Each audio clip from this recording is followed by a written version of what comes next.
Mangi mingi, bonjour, bon après-midi, bonsoir, good afternoon, good morning, good evening. So it depends where you are. Merci infiniment pour vous rejoindre à nous pour la émission d'Abisso à Lelo. Émission d'Abisso Oyo Tolobelaka, les maladies mentales, mental illnesses. La maladie à bongo. Maladie ezali kotungisa makasi na kati ya communauté na biso. Et lelo ezali mokolo moko ya kitoko oyo biso na bino tokosolola lisusu oyo etali maladie mentale.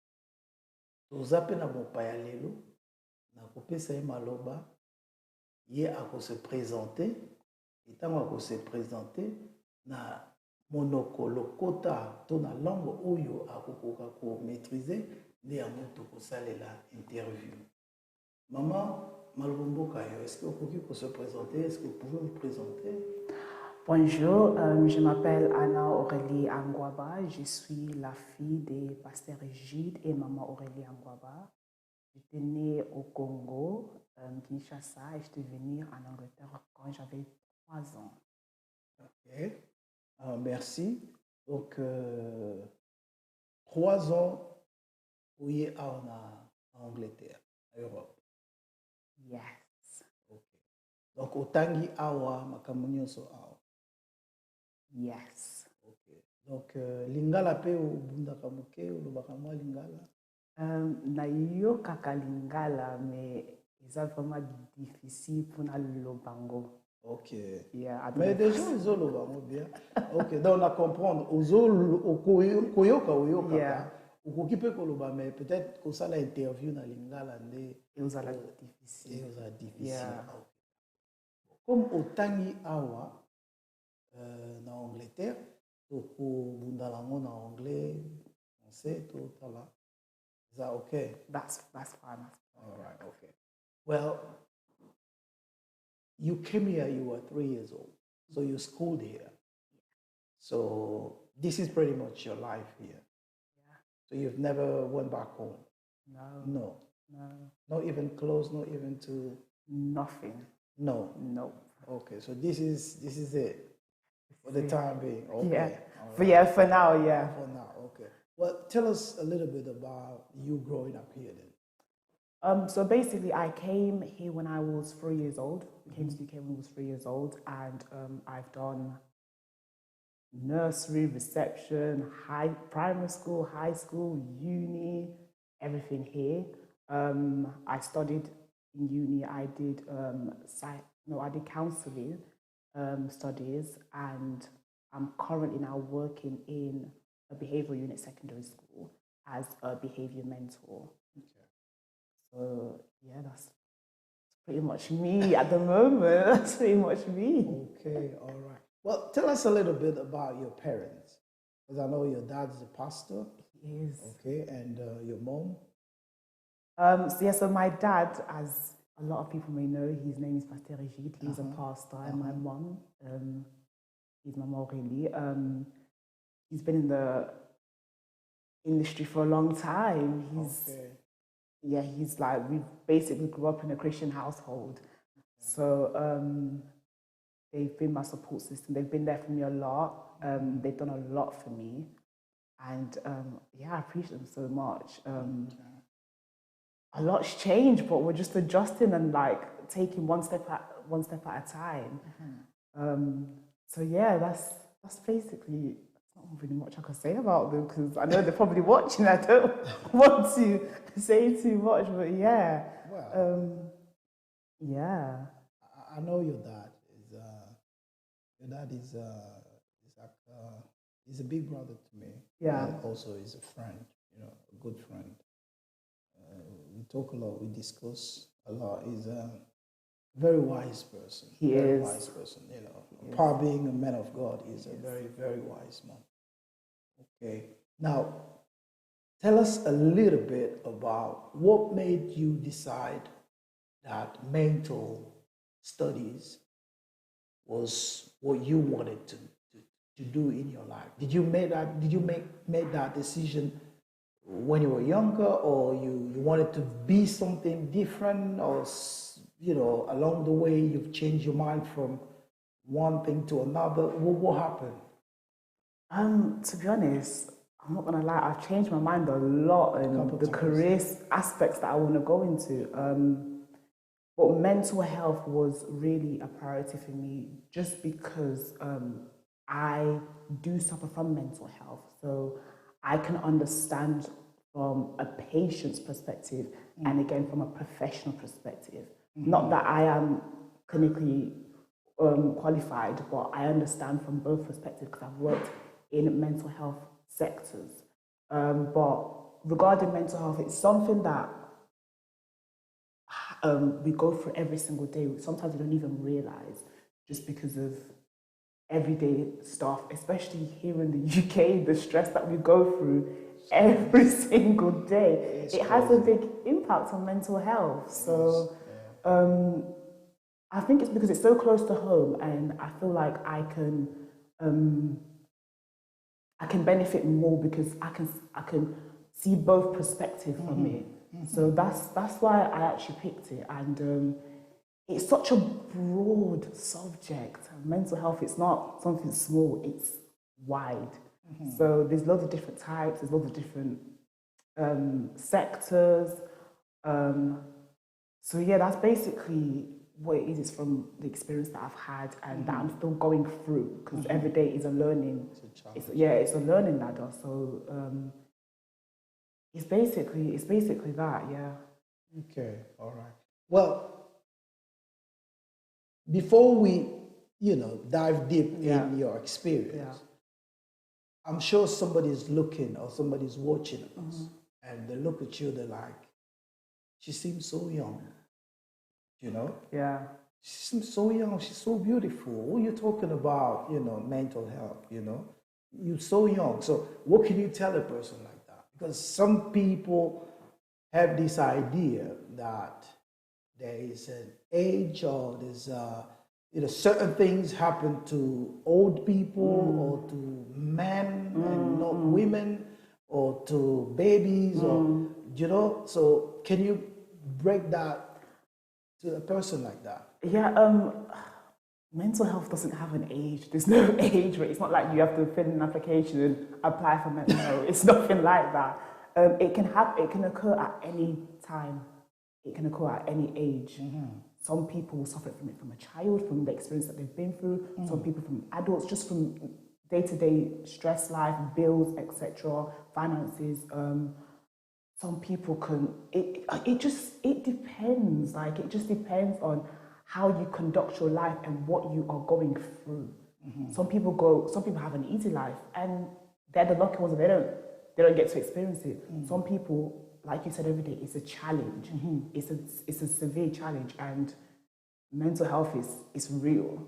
It's not a joke. It is real, and there's people out there that are losing their lives just because they find it hard to speak up about it, which is very hard itself, because you already accepting to have the help. That's already courage. That's a lot of courage that you're taking up. Now, getting the help, so you have to stimulate your mindset to adapt to that routine.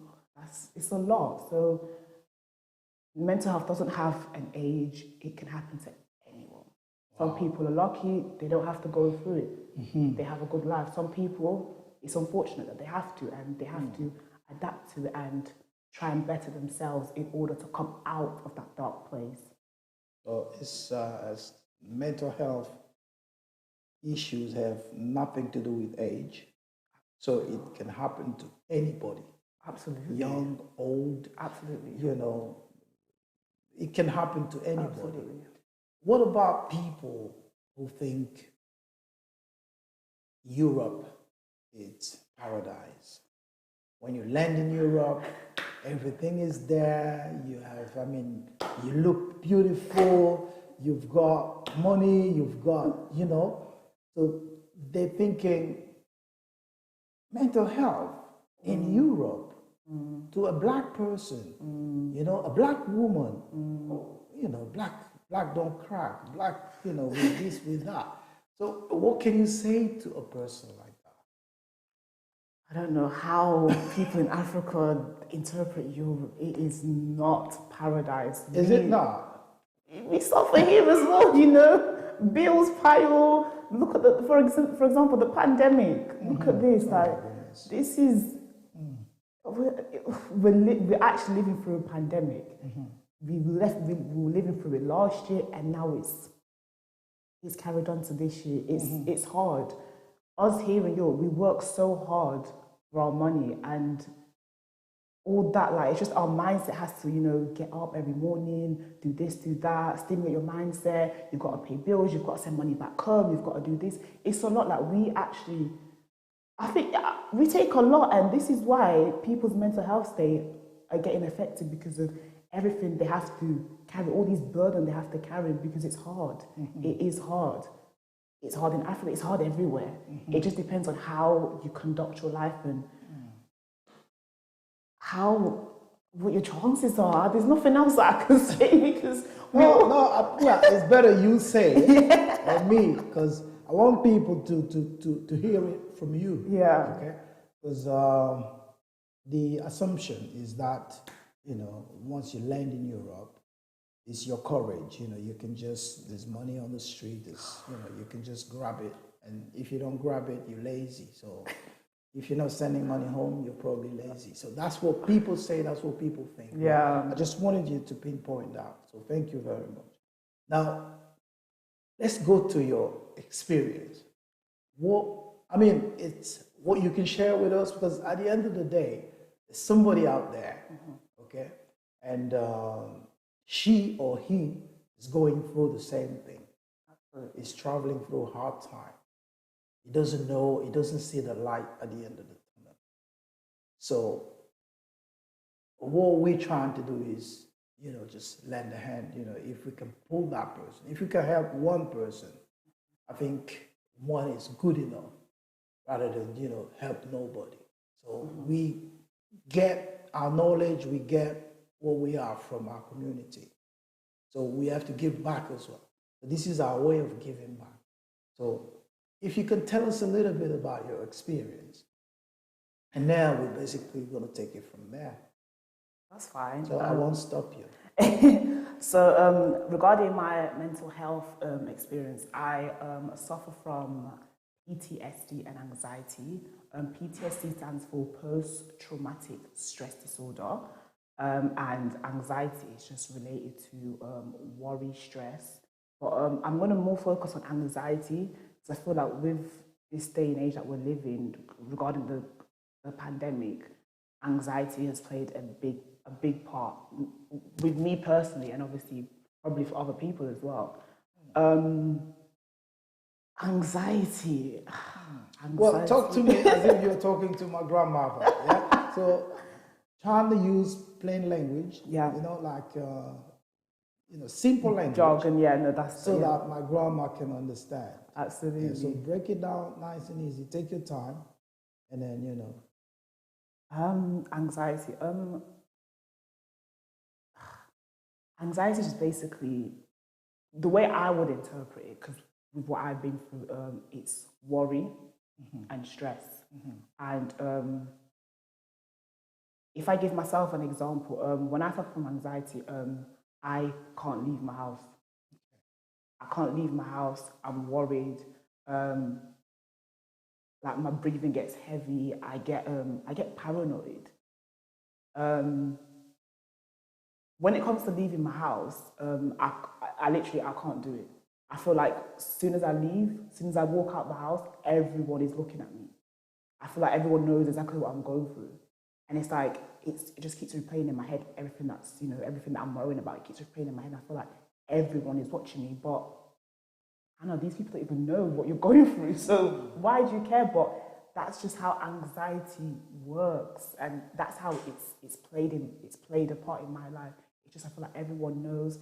And I feel like the things that I'm worrying about, I have to get it done then and there in order for me to move on. In order for me to push that away, I have to do it then and there. If I don't, I'm not going to be able to sleep. I'm not going to be able to come out of my house. I'm not going to be able to eat, because it's replaying in my head. You need to do this, you need to do that, you need to do this, you need to do that. Hannah, focus. and I can't because everything's just at me. Like I just feel like voices are coming in my head telling me to this, and I can't. I'm trying to take it in one at a time, but I can't. I can't. And I start breathing heavily. Like it almost feels like you're having a panic attack because it's panic. It is panic because you feel like if I don't do this now, what's going to happen next? What's going to happen next? What am I going to do if I don't have this? It's a lot. It's a lot. It's a lot. And my therapist has told me to, when I do have these anxiety moments, to breathe in and out, to count to 10, to use my stress ball. But sometimes that doesn't even work. That's how mental health can actually control you to a point where you can't do anything. You can't even do your day-to-day routine, your day-to-day activities because of that one thing that's just circulating in your head. And until I get it done, I'm telling you, I will not rest. It's either I find a solution now, or it will go into deep depression, suicidal, like it's all them thoughts coming into your head. So anxiety is real, especially relating to this pandemic, people losing their jobs, they're going to be anxious. How am I going to pay my bills? How am I going to provide for my family? Like, it's a lot. All that, especially men, because, you know, men, they like to put themselves at the head of the house, so they like to be the provider. So just imagine how they go through. I think I think it's just the way nature. Do you think? I think it's something that men like. It's just the way it is. But if you have to choose, yeah, I think anyone would choose to kick back and relax a little bit. Oh, absolutely. You know what I mean? Yeah, absolutely. The way society has, you know, yeah, it's like you have boundaries. Absolutely. You know, they tell you what a man is supposed to do. You're not supposed to cry. You're not supposed to do this. You're supposed to stand tall and suffer with pride and all that stuff. This is why men, they commit suicide. Their suicide rates are higher than women just because of all that burden they've kept inside. That's what I'm saying. This is all to do with mental health. Mental health plays a big part. Like it can control you to a point where you don't want to do anything. Well, take me to the beginning. Take me to the beginning, because I know things, it's hard to say when and where. But sometimes you can tell how it's building. I don't know, I'm just asking. Can you tell when it started and how it started? Or it just came like that, like a flash, or when did anxiety start? I feel like because I suffer from PTSD already. What's that? Post-traumatic stress disorder, so it's basically trauma. What is that? Trauma. What is trauma? School me, I don't know. So trauma is basically something that's happened in your life that okay, let me try and make this simple. So let's say please do. so let's say something happened. So let's say you was a child, something happened in your life, and let's say a certain music reminds you of that certain event. That's trauma. That's it going back. It takes you back. It takes you back.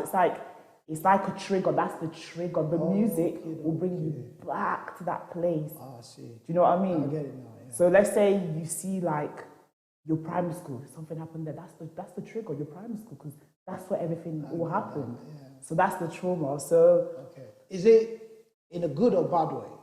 Because what if you remember something and you're happy about it? That's the thing. It can be that's not trauma then, is it? That's like mesmerizing. That's reminiscing. Okay. So trauma is an event that's happened in your life that obviously has affected you mentally. So it takes you to a dark place. Yeah, it takes you back to a dark place. Exactly. Okay. So that's what it is. So yeah, because I suffer from PTSD, I feel like anxiety plays a big part because my emotions are all over the place.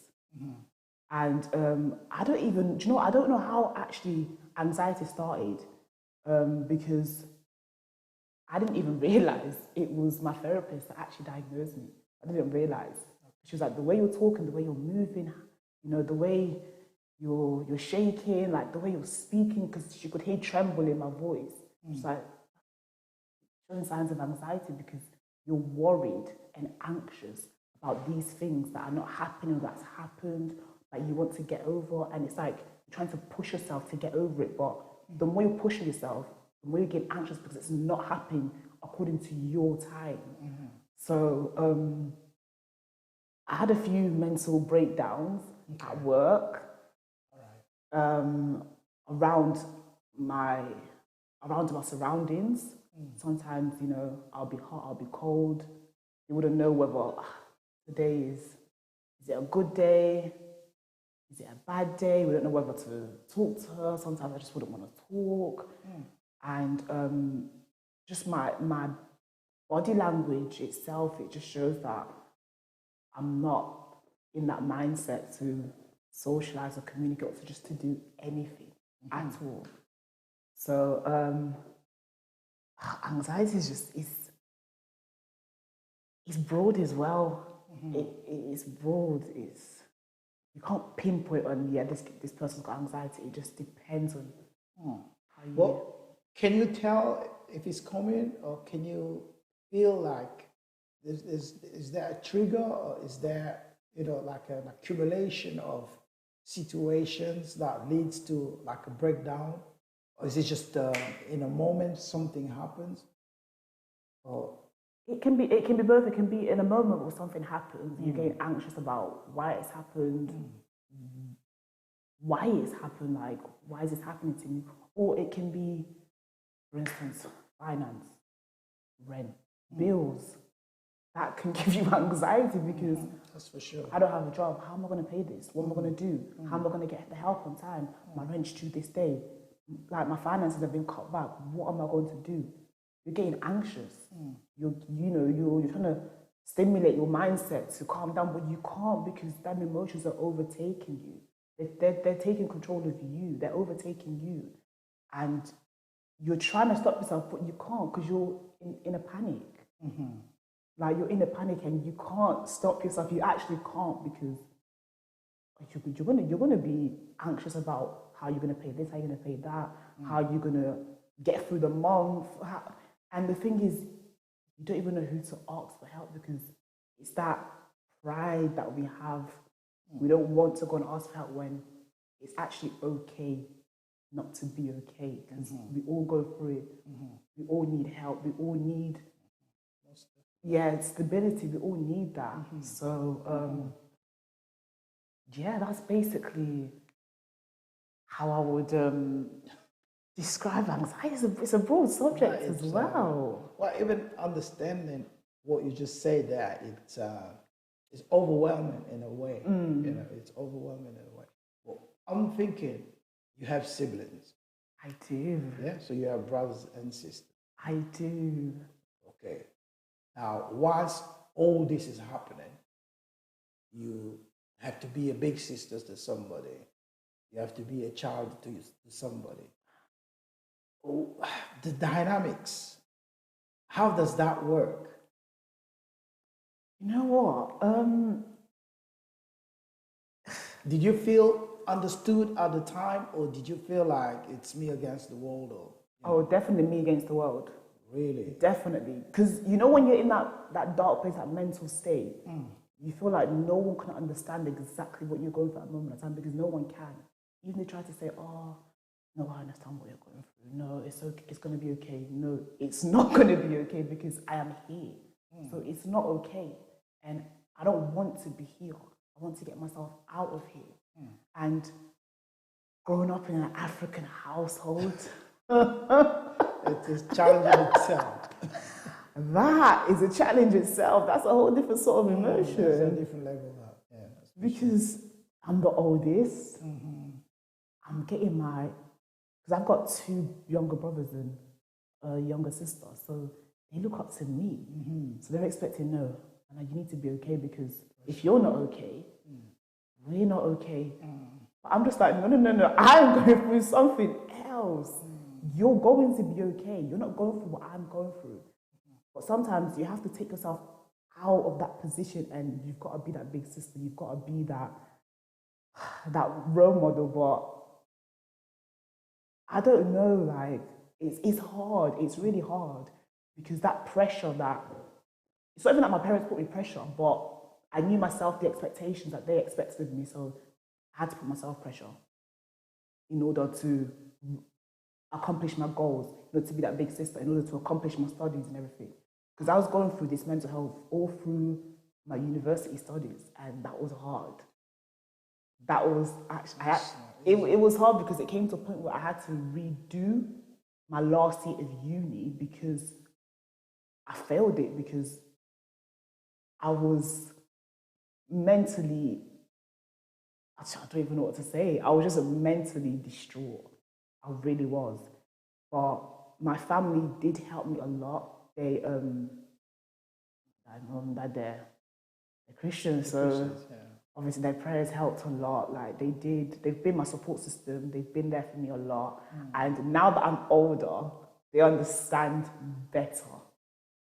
They understand better, because obviously I can defend myself, but it's like they let me, they understand my opinion, they let me have my say, and we work around each other, and we just try to move forward from there, to not, so it doesn't escalate into me going back into that mental state. We don't want that. We don't want that. And I thank God that I didn't have to get sectioned or go into a psychiatric ward, because that would have been even worse. But it's hard. It's a lot of pressure, you know. It's gotta be. Because it's like you're not an open book, and people just judging based on the looks. So, and you can't really explain, and even if you do, people really can't get there. Thank you. So it must be, it's crazy, you know. It is.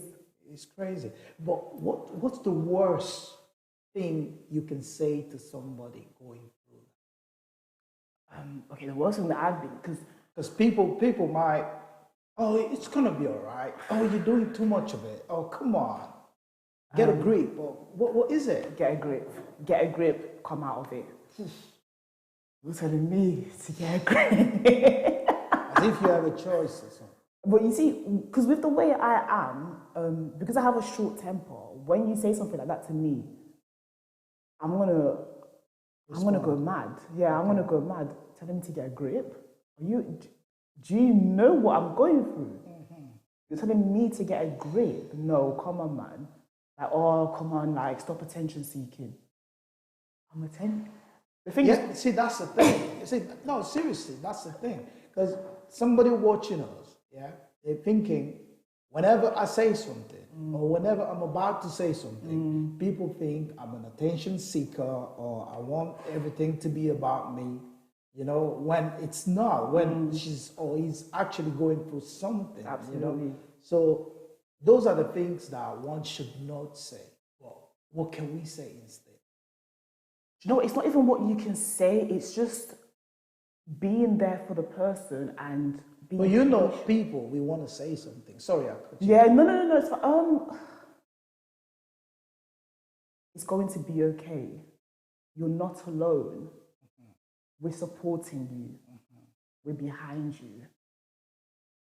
If you can overcome this, you can overcome anything. God wouldn't put you in a situation not knowing that you would come out of it, overcome it, and become better. Well, can you put the volume to that? No, I mean, seriously, you know, on a serious note, you know, can you just say that again? The right stuff to say to somebody going through that. You're going to be okay. You will overcome it. We're behind you. We're supporting you. God wouldn't put you through a situation not knowing that you will overcome it, become a better person. You're stronger than you think. You've got this. That's deep. Really good. Yeah. Them words, honestly, they can make you feel 10 times better. You feel like, you know, when you breathe in and you breathe out, you're like, it's like a breath of fresh air that you just breathed out like, okay, I've got this. And when you see the right things, that already is me stimulating my mindset, okay, Anna, we've got this. We can do this. Let's push forward. Let's start today. Let's take it one step at a time. You've got this. That's really deep. What about family members? How can we learn about this? Because sometimes you're the one going through this, but the family, if they knew a little bit about it, it would help. Absolutely. So, now you're an educator. Yeah, a behavior mentor, yeah. Behavior. So you're in the business, really. So you see people, you see young people. So tell us a little bit about what you do. So basically what I do, so I'm a behavior mentor, so in other words, a behavior specialist. So I work in a behavioral unit in a secondary school, and children, boy, girl, whichever gender, that have been kicked out of mainstream schools, they're normal schools, they will come to a behavioral unit. And what we do is we basically monitor them and help them in order to better themselves and their behavior, because they do perform challenging behaviors, and we have to obviously try and, you can't stop it, but try and reduce it and mentor them in in order for them to take the next step into their recovery, journey, and prepare them to go back into a mainstream school. And it's really hard, actually, because with the children that I work with, you can see that they're actually good kids. Like, they're really good kids. And it actually does, I feel for them because they're really good kids, but it's not even the school that's making them like that. It's home. It's what they're experiencing at home. Family. Yeah. Some of the stuff that they would tell me, like, obviously I can't. Yeah, we can't go say too it, yeah, deep. too deep. But some of the stuff they tell me, just like, oh, you're a good kid. Like, don't let anyone bring you down. Like, don't let anyone bring you down. You're here for a purpose. So it's deep. Like, and these kids are not even my age. They're young. They're in their teens. Yeah. Already. And they experience a lot, and the way they swear, they talk to us, it's just like, with me, I'm like, do you know what? Have your moment. You need it. Lash out. I don't mind. But I know that it's coming from a place out of anger, because they're craving that affection and attention. No, they're not getting that. And when they come to school, they take it out on us, because they can't take it out on their parents. They can't do that. So it's deep. So, and these are even Mindele. Do you know what I mean? It's not even like Africans, these are Mindele. So imagine that. So it's not just Africans go through it. No, Mindeles, they go through it as well. So it's interesting. So, wow. So, if family is actually causing this, or family can be part of the problem, with your experience, how can we go about fixing this? I wouldn't say family, well, it depends on the experiences that people go through. Families could be a cause of family, could be partially a cause of it. But family is very sacred. You need your family around you. You really do. If anyone that will be there for you is God and your family, because they're not going to reject you. If someone in your family, in your household, is going through it, or you can see a change of behavior, the worst thing you could do is add more stress onto them. You've got to be patient. I know patience is people's patience runs very thin, but if you're patient, then that person will actually open up to you and give you understanding on what they are going through. If you're not, I'm going to keep myself to myself and I'll go through it alone. But if you're willing to come down to their level and understand them, then you're helping them already in that healing process. So family, I know obviously it's going to be frustrating to see your loved ones go through it. Parents, it's going to be heartbreaking to see your child go through it, but you've got to be patient.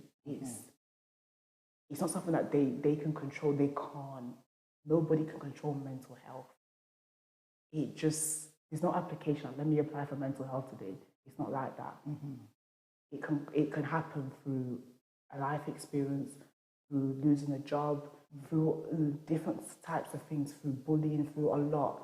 So it's just about being patient, being there for them, because put yourself in their position. You'd want the same support. Absolutely, put yourself in their position, because you know that if, God forbid, if you was ever to go through it, I understand what you were going through now. I need that same behavior to reciprocate onto me now. You're going to need that. So, and you don't know when this could occur. Hopefully it doesn't occur at all, but if it does, now you can put yourself in their position. Understand, you can't control it. You can't. You absolutely can't. So, yeah. Well, some it takes them to a route where they start taking medicine, drugs. Yeah. I'm talking about legal drugs here. Antidepressants. Yeah, stuff of that nature. I don't know about your experience, but if you got to a point where you had to take something, I'm just curious of knowing, does that actually calm you down, or it just makes you fatigued, or what does it do? Because people get hooked on stuff as well. You know, people get hooked, and they depend on this, and you know, it gets to a point where it gets worse. I guess. Absolutely. From my experience, I have taken antidepressants just because I took antidepressants and I took sleeping tablets as well, just because I couldn't sleep. Because obviously I want to relate this to what I've been through so you can have a better understanding, just instead of me generalizing it, because I don't know what other people have been through. I took antidepressants and sleeping pills just because there's one point in my life where I couldn't sleep. I couldn't sleep. I was even doing night shifts at work because I could only sleep. It's actually weird. I could sleep during the day because I could hear people around me and I could hear noise, and that was my comfort blanket. But at night, I felt like I wasn't safe because it was dark. Does it make sense to you? Do you understand? That's deep, you know. So I could sleep during the day because I could hear the builders, or I could hear kids outside. I could hear, that was me. So that was it's almost reversed. It's reversed. Yeah. Wow. Yeah. So when I used to work at the hospital, you need to write a book about this. No, seriously. No, but because everybody experiences completely different. You know what I mean? It's completely different. We're laughing about it, but it's when you're going, because when you can't sleep, I mean, you only have 24 hours. And if you can't sleep, you're in debt. You don't function properly. You can't function properly. Absolutely. And you accumulate in debt. I mean, you deprive yourself from sleeping. Absolutely, yeah. And you're going to pay in the end. And sometimes it's catastrophic, isn't it? Pretty much. Wow. Yeah. So for me it was reversed. So my GP, they gave me antidepressants first of all to calm me down with all like the worry and the panic and everything. it was just like to minimize my, I would say, stress levels, to minimize it, because it will control my mood sometimes.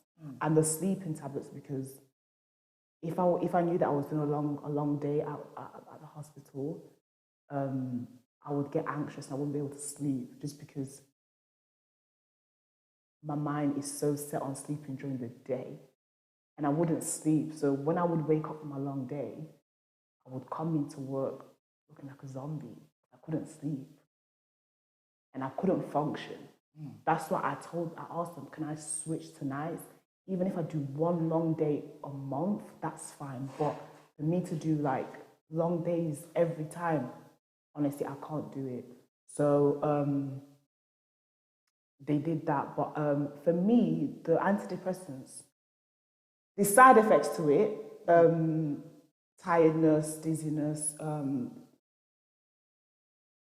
it depends. For me, I just felt tired. I didn't really get any other side effects, but it did help. It did help control my mood. It really did help, and the sleeping tablets obviously helped me to sleep during the night. When I knew that I had to do something the following day or during the day. But yeah, for me it was weird. My sleep has reversed, but now it's obviously it's gone back to normal. Now, now it's gone back to normal. I still feel safe sleeping during the day, but at night I'm better now, and that's only because I obviously took my spiritual journey more seriously.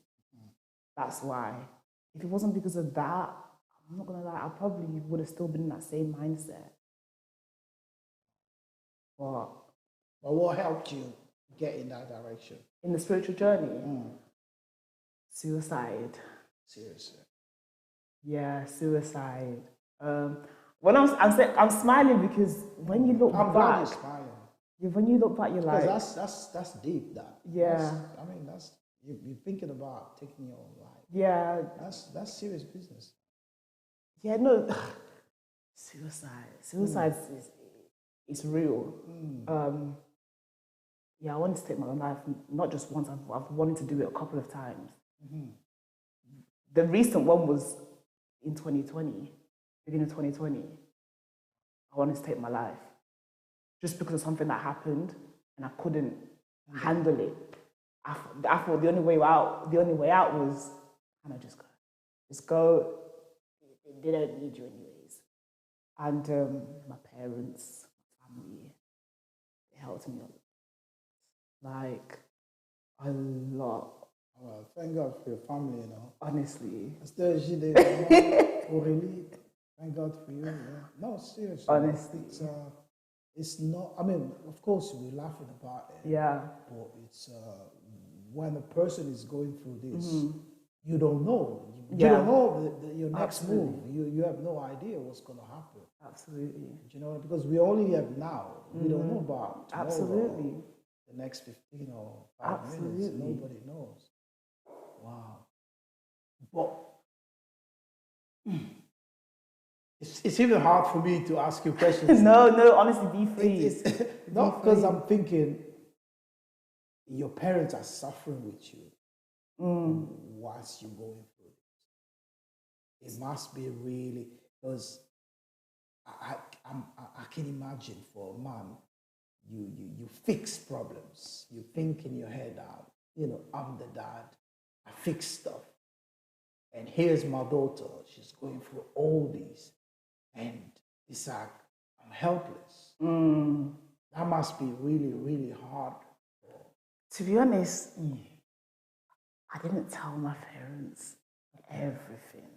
I didn't tell them. Well, how? See, parents are watching. As a parent, what position? How can I position myself so that my son or my daughter can come to me with that instead of feeling like I'm gonna keep these unapproachable. Yeah. It's not that my parents were unapproachable, by the way. I know you're probably watching, but it's not that. It's not that.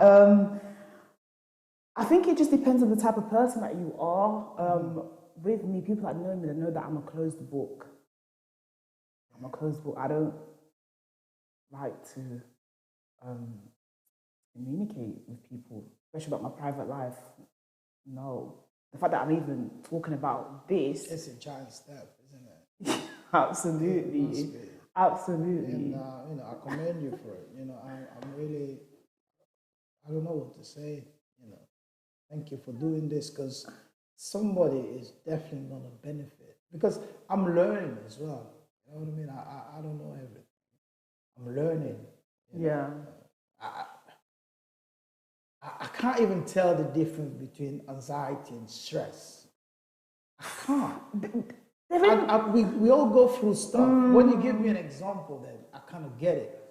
But it's like, to me, it's almost like it's the same thing. But when you break it down, I can tell the difference. And the way it's affecting you or it's affecting people around, it's completely, we react differently to things, Anxiety and stress, me personally, I would put it in the same category.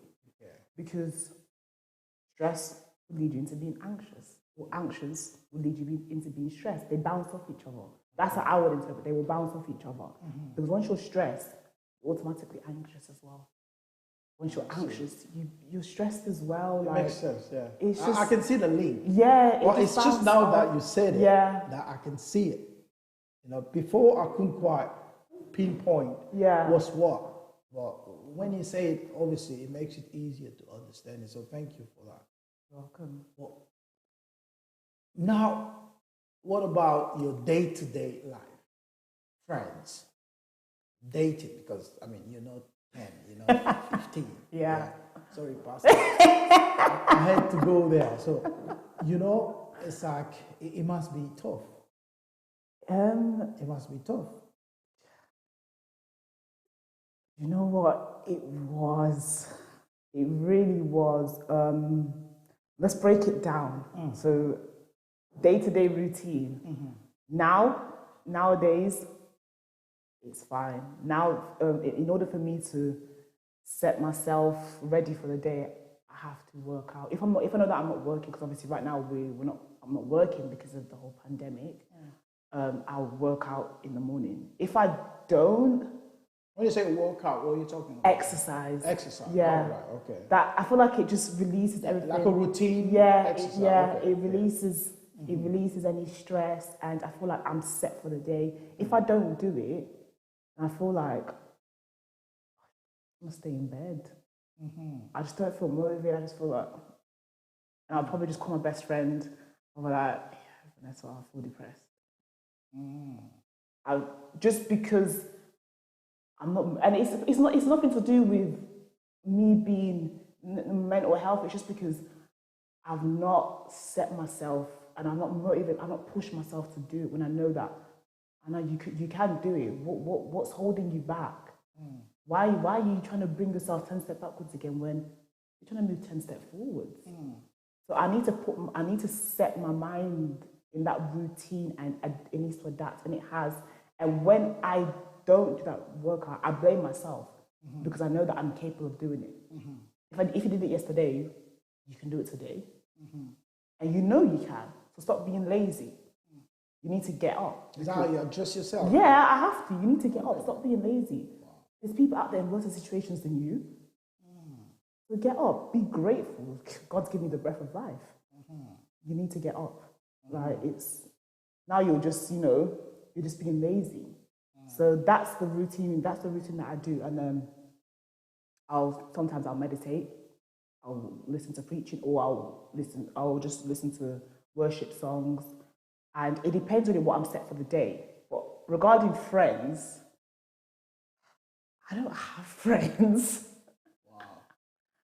I don't have friends. Honestly, I don't have friends. The people that I have around me, I don't call them friends. I call them family as well.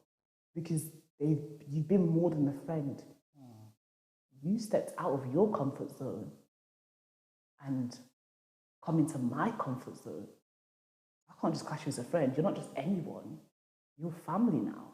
Because you took yourself out of your comfort zone and trying to understand what I'm going through. That means a lot. It's funny you said that, because that's an African way. That's the way our ancestors. I don't know if you knew that, but that's the way our ancestors class family and friends. Because friends is people you just met. As soon as you know them, they become family. Yeah, Because if you can share food with somebody, it's definitely family.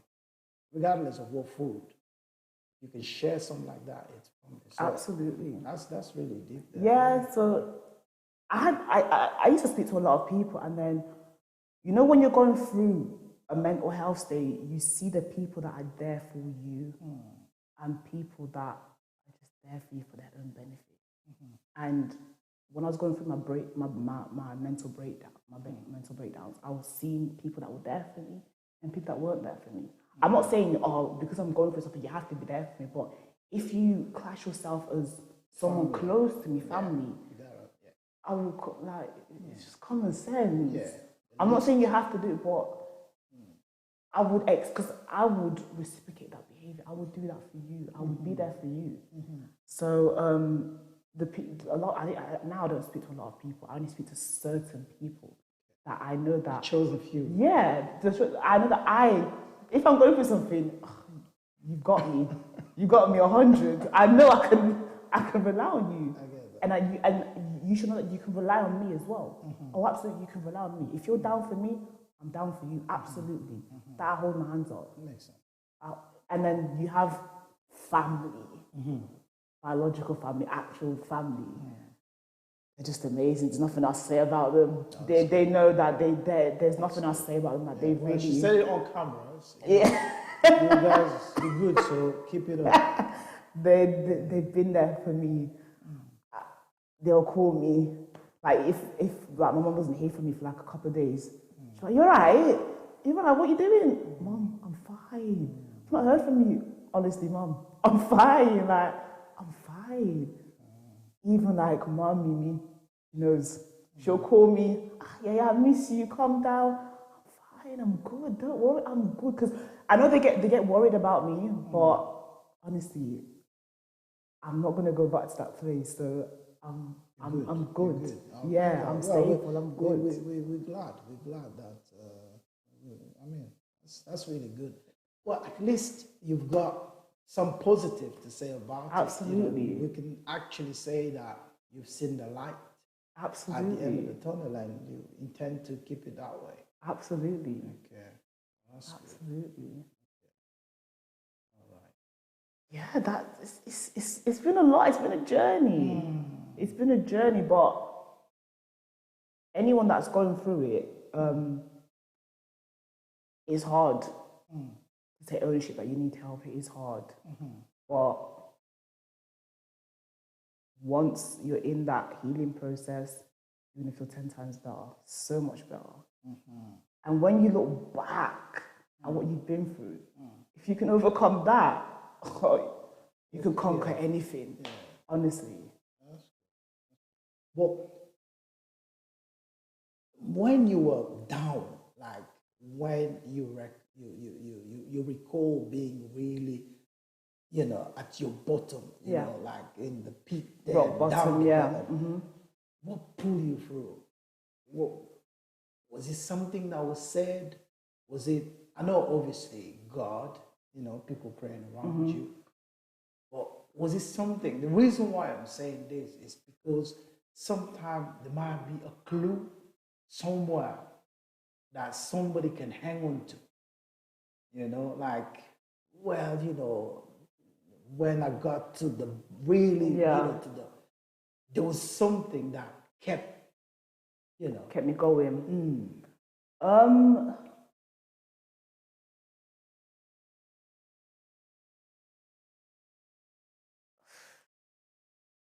Take your time.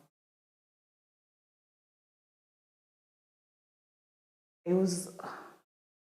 You know, I don't actually know because there was people around me that was just telling me that you're destined for greatness. You're here for a purpose. This is just a blip. Bigger and greater things are coming your way. And when you start hearing stuff like that, and usually me, at the beginning of every year, I'll make myself a list of what I want to achieve. And I remember, for example, last year when I was going through my mental breakdown, I wrote a list in January 2020 of what I wanted to accomplish. And when I was going through that dark moment, I looked at my list and I started crying. Like, you want to take your life after all this you want to accomplish? No. You want to give yourself a reason? No. You want to give the enemy a reason to? No. You've got this. I think sometimes you need to boost yourself, because if you don't love yourself first, how are people meant to love you? Sure. You can only give what you have. Yeah, if you don't love yourself first, you can tell me you're destined, but if I don't feel it myself, it's not going to happen. So I need to accept it in myself, like, no, you are destined for greatness. You will overcome this. You've got this. You've been through hell and back, and you still conquered. To God, this is not to God. This is nothing. To you, it may be something, but to God, it's nothing. You're gonna overcome it.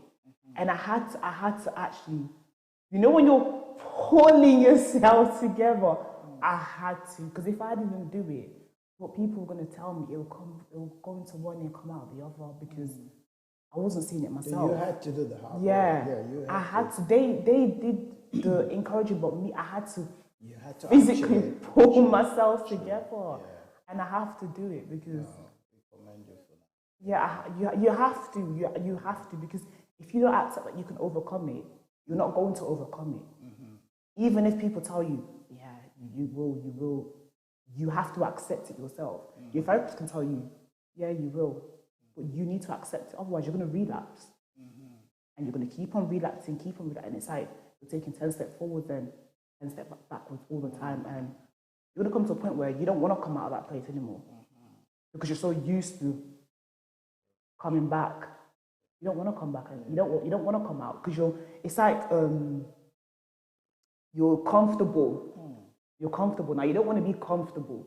You don't want to settle. You want to aim higher.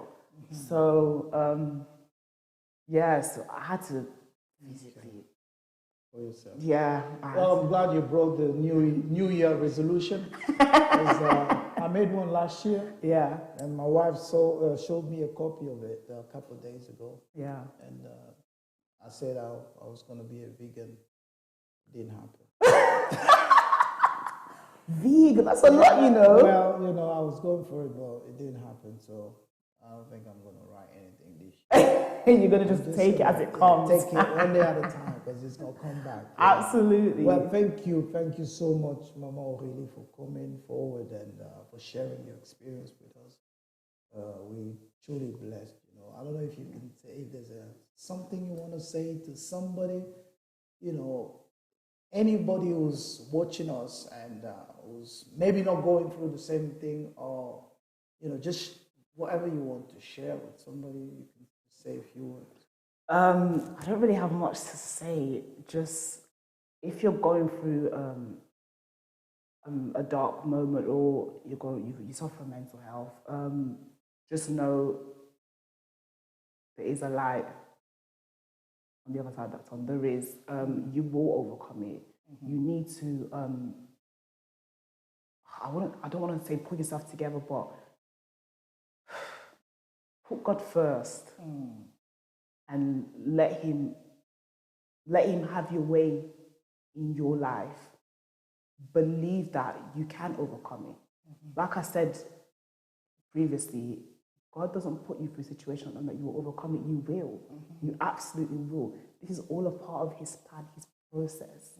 Like, you've got this. Honestly, you've got this. And it's okay not to be okay. We all go through it. I like that one. Yeah. It's okay not to be okay. Yeah, definitely. Right. Well, thank you so much for watching. And from Mama, I was going to say Mama Aurélie. That's your mother.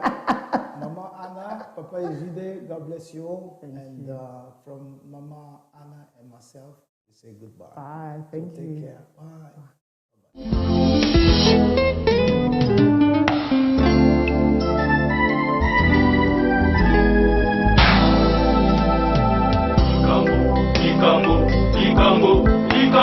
Nekongo Recoit Annah